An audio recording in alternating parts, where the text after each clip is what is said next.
Ndabasuhuje mbifuriza umugisha n'amahoro bituruka ku Mana. Uyu ni wa mwanya w'ikiganiro witinya. Yesu yaravuze ngo nimuhumure nanesheje isi. Uyu munsi rero tugiye kuganira amagambo y'Imana, aho tugiye kuba tureba amagambo y'Imana avuga ngo haracyari ibyiringiro. Nubwo igiti cyatemwa, haracyari ibyiringiro. Turaba turebera rimwe rero amagambo y'Imana dusanga mu gitabo cy'ibyakozwe n'intumwa, ibice byaho 28, duhere ku murongo waho wa mbere tugeze ku murongo waho wa 4, wa 5, tugeze ku wa 5. Haravuga ngo tumaze gukira tumenya yuko icyo kirwa cyitwa Merita. Bene igihugu batugira neza cyane, baducanira umuriro, batwakira twese kuko hari imvura n'imbeho. Ariko Pawulo amaze guteranya umuganda w'inkwi, arazicana. Incira iva mu muriro imuruma ku kiganza. Bene igihugu babonye icyo gikururuka kirereta ku gikonjo cye, baravugana bati, ni ukuri uyu muntu ni umwicanyi. Nturora n'ubwo yakize mu nyanja idaca urwa kibera, ntimukundira kubaho. Ariko akunkumura icyo gikururuka mu muriro, ntiyagira icyaba. Babandi bategereza yuko ari bubyimbe cyangwa ari bupfe akindutse, ariko bamaze umwanya munini babitegereje babona ntacyo abaye, barahindura bati ni Imana. Yesu nashimwe cyane. Bavandimwe rero muri Yesu Kristo, nk'uko twabivuze, uyu munsi tugiye kuganira mu butumwa bwiza, kandi ubutumwa butanga icyizere n'ihumure, butwibutsa nuko duhura mu bihe cyangwa se tukaba tunyura mu bihe bikomeye, ibigeragezo bitandukanye n'uburibwe. Ubutumwa butwibutsa ko nubwo twanyura muri ibyo bikomeye, ariko haracyari ibyiringiro. Dushingiye rero kuri ibi bice, tubona intumwa Pawulo n'abo bari bari kumwe bageze ku kirwa cyitwa Marita nyuma yo kurokoka umwuzure, nyuma yo kurokoka mu nyanja. Icyo gihe rero mu rugendo rwa Pawulo n'abandi bari barimo bajya i Roma, bari barohamye mu nyanja, ariko Imana ibarinda bose, ntihagira n'umwe upfa. Rero ubwo bageze muri iki kirwa cyitwa Marita, bakiriwe neza cyane n'abahatuye. Ubwo Pawulo rero yarimo acana umuriro, nibwo tubona ngo inzoka yamufashe ku kiganza. Hanyuma ubwo inzoka yamufataga yaravuye mu nkwi, yararimo atoragura kugira ngo acane umuriro, abantu baha ngo baketse ko ari umugome, baravuga bati uyu nguyu karabaye arapfuye.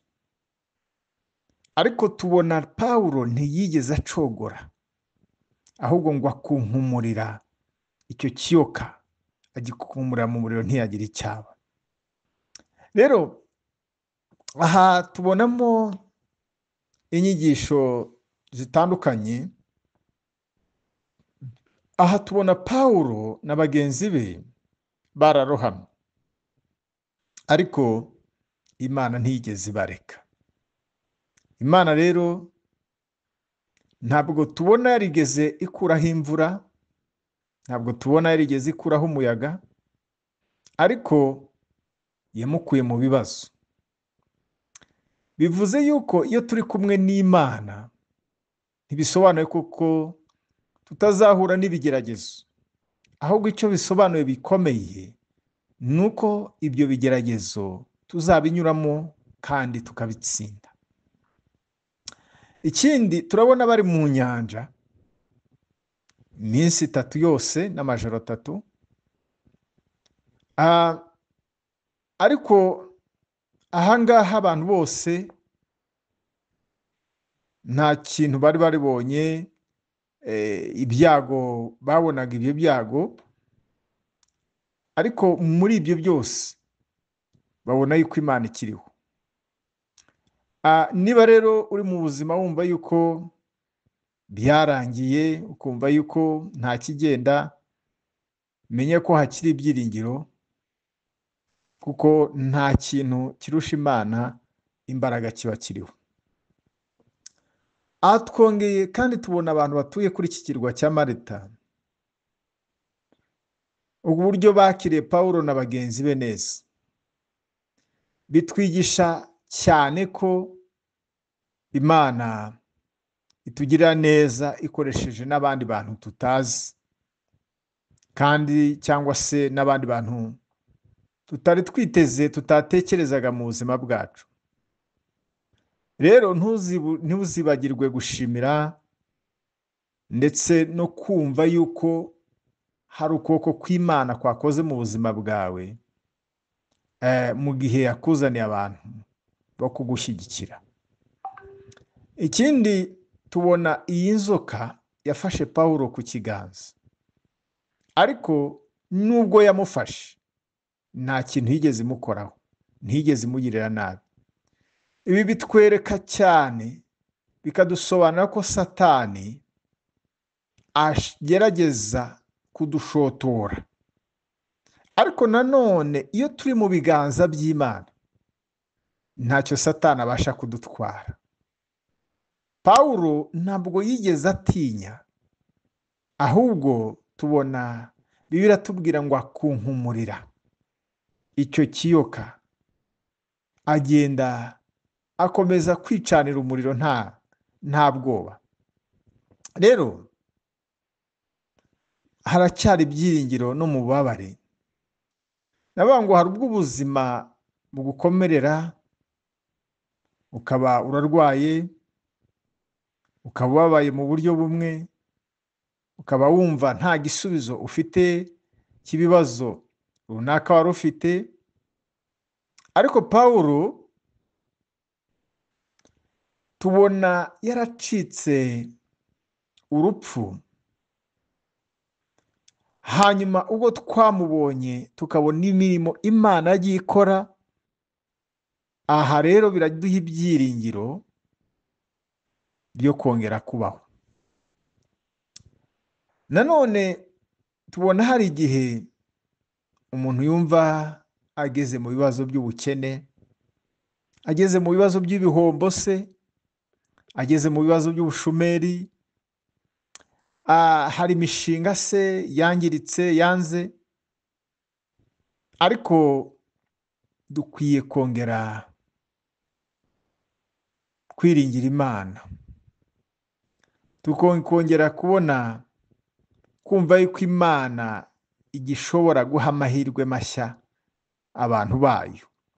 Ukongera ukiringira Imana ko ishobora kuguha amahirwe mashya, nk'uko yahaye Pawulo ubwo yasohokaga mu nyanja akagera kuri kiriya kirwa. Mu nyanja nta byiringiro byari bihari, mu nyanja babonaga byarangiye, ariko Imana ibahaye andi mahirwe, basohoka mu nyanja ntacyo babaye. Yesu nashimwe cyane. Hari abandi bantu mu buzima bagize ibikomere byo mu mutima,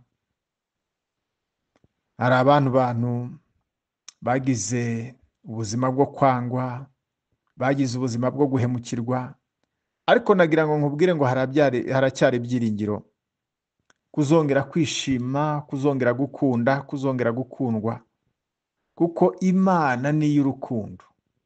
Rero nagira ngo nkubwire ngo haracyari ibyiringiro, wicike intege. Yesu nashimwe cyane. Aha tubona Pawulo nubwo yarafashe nk'imfungwa, ariko Imana yaramukoresheje mu butumwa. Nubwo ari imfungwa, ariko mu gufungwa kwiwe yakomeje ubutumwa bwiza. Rero hari ibihe unyuramo, bikaba ari ibihe runaka bigaragaza yuko ari ibihe by'ububabare, ari ibihe bidashoboka, ari ibihe bigoranye, ariko Imana ikabikoresha kugira ngo bibe ibihe byo kuvuga ubutumwa bwiza no gutanga ubuhamya ku bandi, bibe gukomeza abandi. Yesu nashimwe cyane. Rero nk'uko tubibona, Pawulo yarokotse akarokoka iriya nzoka, akarokoka n'inyanja. Natwe ubwacu Imana yadusezeranya ko nta kintu gishobora kuducogoza. Tuzanyura mu mibabaro nibyo, ariko ntituzarimbuka kandi ntituzayiheramo, tuzayitsinda. Ikindi, nubwo urugendo rwari rugoye, ariko Pawulo yagombaga kugera i Roma uko byagenda kose. Birashoboka ko waba waratinze kugera ku ntego zawe. Ibigeragezo byarakugarije, ariko ndagira ngo nkubwire ngo Imana iracyagufiteho umugambi, kandi umugambi w'Imana ni munini cyane kuruta ibyo bikugerageza. Rero ntuzemerere na rimwe inzoka, ntuzemerere umuyaga, ntuzemerere imvura, kandi ntuzemerere amagambo y'abantu ko bikubuza gukorera Imana cyangwa se kugera ku rugendo, kugera ku ntego wihaye.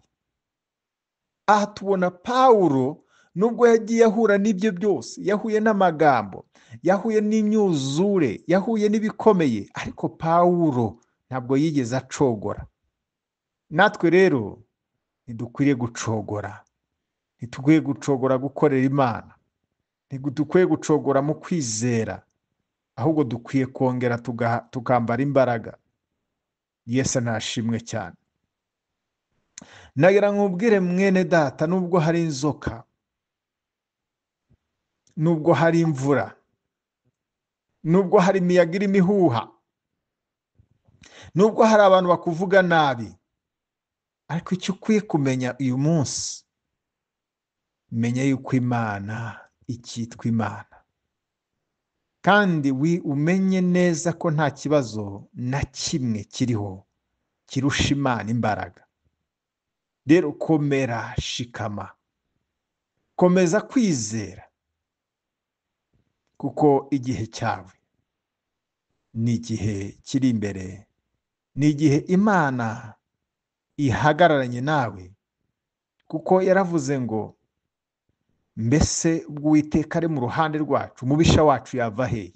Nta mubisha guhangara uhagararanye n'Uwiteka. Ongera kumwizigira, ongera kumwiringira, ongera kumwikomezaho, ongera kwambara imbaraga, ongera guhamya, uhamye Imana yawe, uvuge ngo Data ndakwiringiye, niwe nishingikirijeho. Yesu nashimwe cyane. Rero nagira ngo nkubwire mwene data, ndimo ndangiza nkubwira ngo haracyari ibyiringiro. Komera. Murakoze.